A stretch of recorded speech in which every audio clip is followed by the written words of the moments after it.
Finally इंतजार की घड़ियां खत्म हो गई और आज है हमारे बड़े भाई की हल्दी। सो दिस इज माय हल्दी आउटफिट गाइस, कैसा लग रहा है कमेंट कर देना। और ये है हल्दी की ट्रे जो खाली लग रही थी तो हमने उसको फूलों से सजा दिया। और यहाँ मेरा भाई राजगद्दी सिंहासन पे विराजमान हो चुका है। और यहाँ पे भाई की बहन भी हल्दी के साथ जबरदस्त एंट्री करती है। મિત્રો તમે જોઈ શકો છો મેં ચાલુ હલ્દીમાં મારા ભાઈને માવો ખાતા પકડી લીધો છે।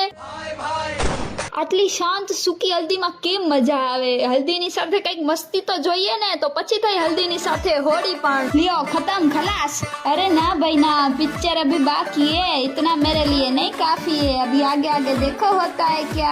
खास सूचना, ऐसे कर्मकांड अकेले ना करे, अपनी कजिन या भाई को साथ जरूर रखे। जिससे क्या होगा, इसके बाद मिलने वाले बड़ों के आशीर्वाद सिर्फ आपको नहीं बल्कि दोनों में बराबर बटे। तो यार दैट्स इट फॉर टुडे। मुझे तो हल्दी में बहुत मजा आया। आपको ब्लॉग कैसा लगा कमेंट जरूर करना। मिलते हैं एक नए ब्लॉग में। टाटा बाय बाय, जय श्री कृष्ण।